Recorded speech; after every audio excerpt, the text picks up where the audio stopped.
ஓம் ஸ்ரீ மகாவிஷ்ணுவே போற்றி. ஓம் ஸ்ரீ மகாலட்சுமியே போற்றி போற்றி.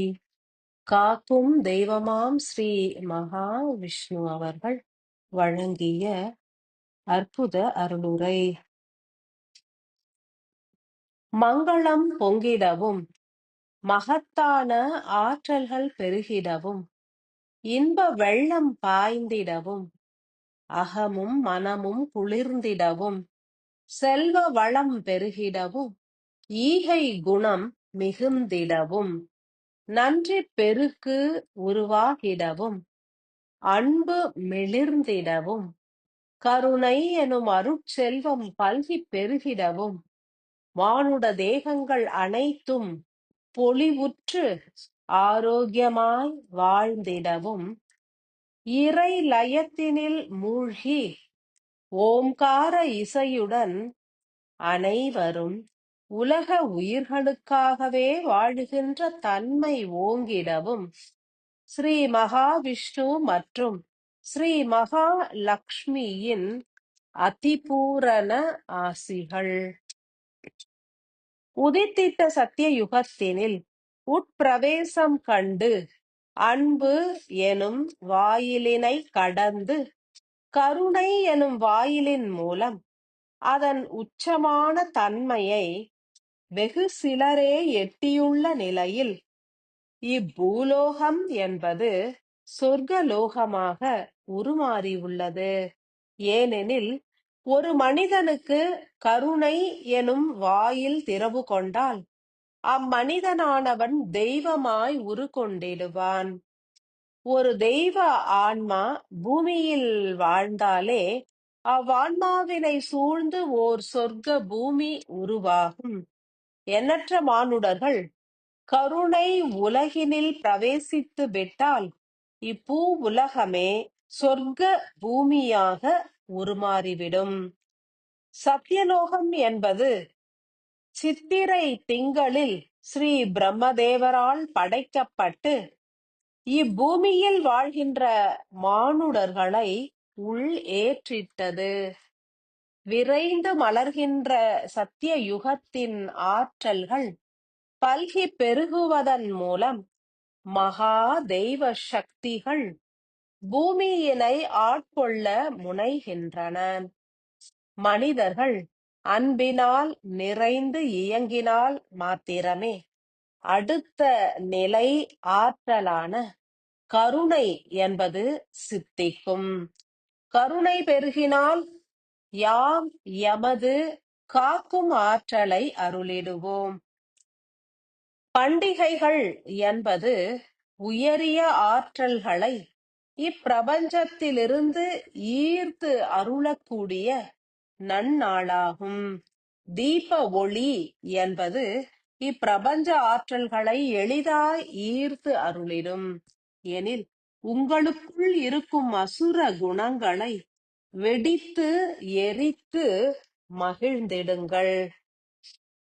கருணை என்பது கைலாய மலையிலிருந்து பனி உருகி கங்கை நதியாய் பாய்வது போன்று உங்களது ஆன்மாவிலிருந்து உருகி சிரசு முழுவதும் நிறைக்க வேண்டும். அன்பினை குறித்து ஆழமாய் அறிகையில் ஆணவம் என்பது விலகி ஓடும்.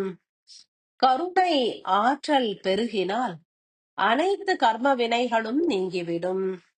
அன்பினால் மிகுந்து ஆணவத்தினை துறந்து பணிவு பக்தி சரணாகத நிலையினில் ஓங்கினால் கருணை எனும் அமிர்த ஆற்றல் உங்களுக்குள் சுரக்கத் துவங்கிவிடும். அதி உன்னத செல்வமே கருணை செல்வமாகும்.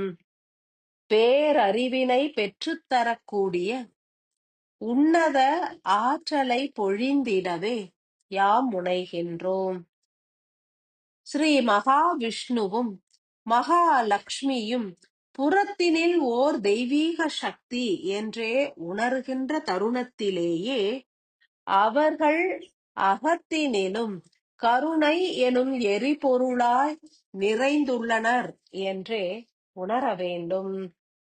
காற்றுள்ள போதே தூற்றிக்கொள் எனும் வழக்குச் சொற்களுக்கு இணங்க எமது காக்கும் ஆற்றலான கருணை ஆற்றல் இப்பூமியில் பல்கி பெருகி நிலைத்துள்ளதனை உணர்ந்து இத்தருணத்திலேயே அனைவரும் அகங்காரத்தினை முற்றிலுமாகத் துறந்து அன்பினை ஆழமாய் விதைத்திடுங்கள்.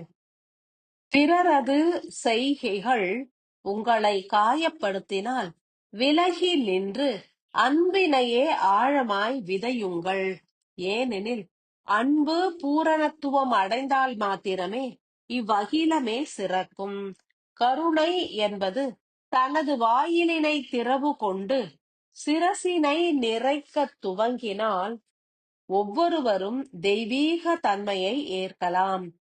தெய்வீக கருணை ஆற்றல் உட்புகத் துவங்கினால் உங்களுடைய தன்மையே முற்றிலும் மாற்றம் அடையும். ஒரு மானுட தேகம் என்பது கிடைத்தற்கரிய பொற்களஞ்சியமாகும். அதனுள் அன்பும் கருணையும் காருண்யமும் கலசமாய் நிறைந்துள்ளது. கலச ஆற்றல்களை ஈர்த்து குருதியில் கலப்புறச் செய்திடவே ஈசத்துளிகள் எனும் சிவத்துளிகள் இயங்கத் துவங்கியுள்ளன. தேவியரின் ஒடுக்கம் என்பது சில ஆண்டுகள் சென்ற பின்னரே மானுட தேகங்களால் பூரணமாய் உணரப்பட இயலும்.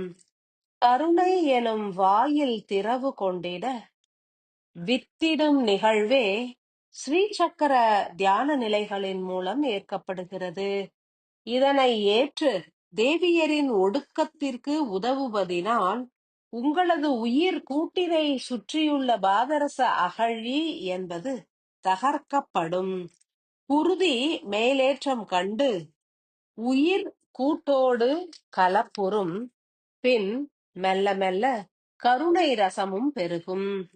உருகும் ஆன்ம துளிகளுக்கு காக்கும் ஆற்றலை யாம் அருளிடுவோம். கருணை எனும் பேரறிவு கொண்ட அணுக்களை உருவாக்கி அதற்கான ஆற்றல்களையும் அருளிடுவோம். கருணை நிலை ஓங்கிடவே ஆற்றல்களை பொழிகின்றோம். புறத்தினில் கருணை ஆற்றல்கள் எங்கு பெருகி உள்ளதோ ஆங்கே குடிகொண்டு செயல் புரியுங்கள். நிகழ்கின்ற உன்னதமான யுகமாற்றத்திற்கு சுயநலம் இன்றி அனைவரும் உதவிடல் வேண்டும். ஸ்ரீ நாராயணராகிய யாம் அனைவருக்கும் கருணை எனும் பேராற்றல்கள் சுரந்திட ஆசி பொழிகின்றோம். எனினும் ஆணவ கழிவுகளை நீக்கி தூய்மையுறுத்திட முயன்றிடுங்கள். நிகழ்கின்ற மாபெரும் யுகமாற்ற நிகழ்வுகளுக்கு உங்களுடைய சுயநல தேவைகள் இன்றி ஆணவத்தினை துறந்து செயலாற்றிடுங்கள். எதனை எவரிடம் இருந்து பெறலாம் என்றும் தெய்வங்களின் ஆசி வேண்டியும் பயணிக்காது எவருக்கு எதனை கால நேரம் கருதி உதவிட இயலும் என்றும் தெய்வங்களின் பணிதனை எவ்விதம் ஏற்று நிகழ்த்துவது என்றுமே சிந்தியுங்கள்.